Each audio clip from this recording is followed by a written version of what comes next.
So, let's talk about the week of March 15th, 2026.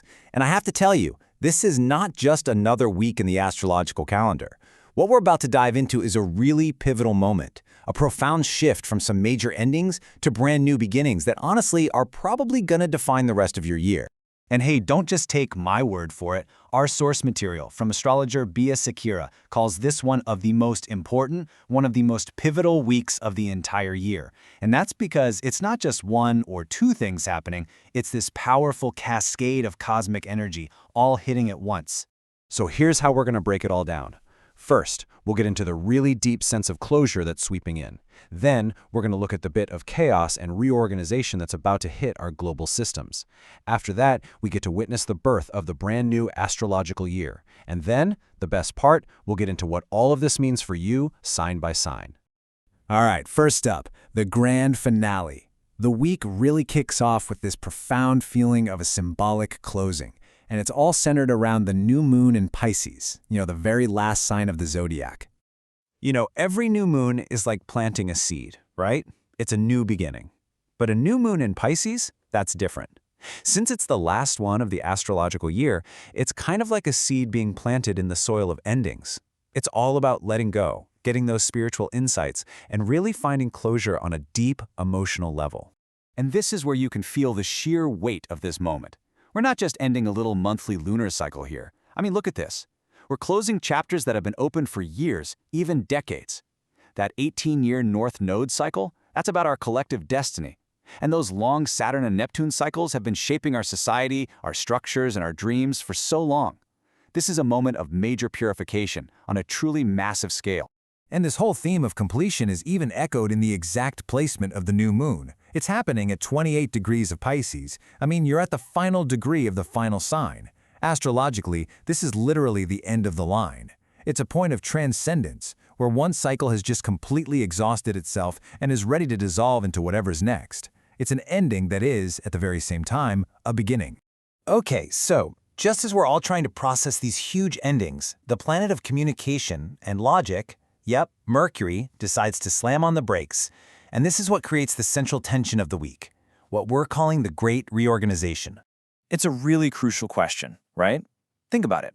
All the systems that keep our world humming along, information, commerce, transport, they all rely on a certain kind of flow. So what happens when the very planet that governs that flow just appears to stop in the sky? Well, this is the event. It's called Mercury stationary. It's that moment when a planet is switching directions, and from here on Earth, it looks like it's just standing still. Astrologically, this is when its influence is at its absolute most potent, and its most disruptive. It is a total systemic pause. And here's exactly where the chaos comes from. It's a fundamental clash of energies. You've got Mercury, the planet of logic, data, and getting things from A to B, grinding to a halt in Pisces, the sign of intuition, confusion, and things dissolving. It's literally like trying to run precise computer code through water. It just doesn't work. And this is why our sources are predicting a period of global confusion and a really necessary reorganization of all the systems we totally depend on. And then, right in the middle of all this dissolving chaos, the climax of the week arrives. The sun bursts into Aries, officially kicking off the brand new astrological year. A powerful new beginning just emerges right out of all that uncertainty. So let's just map this out. On March 18th, the new moon plants that seed of endings. Just 2 days later, on the 20th, boom, the sun bursts into Aries, planting the seed for the new year. And then the very next day, on the 21st, Mercury finally starts moving forward again, basically giving us the green light to build something new from the chaos. It's an incredibly tight and really powerful sequence of events. So the chart for that exact moment the sun enters Aries, it gives us the blueprint for the entire year. And what's it show us? Well, the year's ruler is Mercury, paused in Pisces, which just confirms that whole theme of systemic reorganization. Authority figures are under the influence of dissolving Neptune. And transformation? It's coming from collective movements, from the people. And our response to all this? Mobilization, but one based on empathy and protection.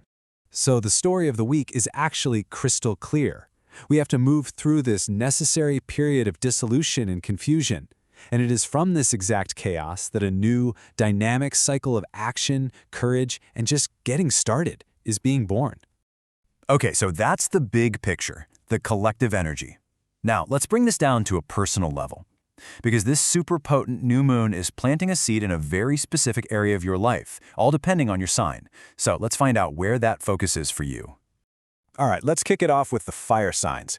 Aries, for you, this new moon is landing in your 12th house of the unconscious. This is a huge call for deep rest and quiet reflection. Pay attention to your dreams, let go of those old hidden patterns before your birthday season kicks off.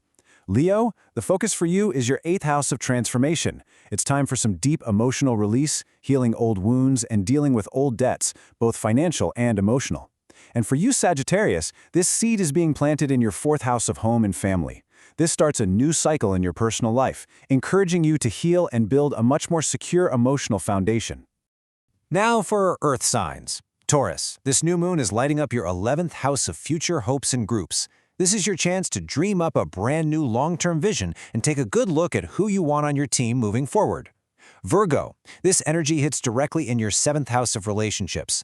A new, much more sensitive cycle is beginning in your partnerships, asking you to listen more and lead with your heart. And Capricorn, this activates your 3rd house of communication. It's time for new ideas and softer, more intuitive conversations. Let go of needing to be right and just connect. Next up, the air signs. Gemini, this is a big one for your career, as it's in your 10th house of public life. A new, subtle professional chapter is starting. Your intuition, not just your famous logic, is going to be your best guide right now. Libra, for you, the focus is on your 6th house of daily routines and health. This is your cosmic permission slip to create more sustainable habits and let go of any patterns of self-sacrifice. And for Aquarius, a new cycle starts in your 2nd house of values and finances. It's time to get really conscious about how you build both your self-worth and your material security. And finally, our water signs. Cancer, this new moon is energizing your 9th house of beliefs and expansion. A powerful new cycle of faith is beginning, encouraging you to see beyond any self-imposed limits. Scorpio, this is in your 5th house of creativity, romance, and pure joy. It's a call to reconnect with what makes your heart sing. Start that creative project, fall in love, just have fun. And Pisces, this one is all about you. The new moon is in your 1st house of identity, marking a true personal rebirth. You don't need all the answers right now. Just allow this new version of yourself to gently unfold. To close this out, I want to leave you with a really profound image. There's this mystical system called the Sabian symbols, and it assigns a poetic meaning to every single degree of the zodiac. For the exact degree of this new moon, it speaks of a single light dividing into many colors as it passes through a prism. It's this beautiful reminder that while we're all part of a whole, it's our individual existence that gives everything beauty and meaning. This week is a powerful threshold. Old cycles are dissolving, systems are being reorganized, and a brand new year is dawning. So the question for you is, in the midst of all this potent, fertile chaos, what new intention, what new beginning are you going to choose to plant?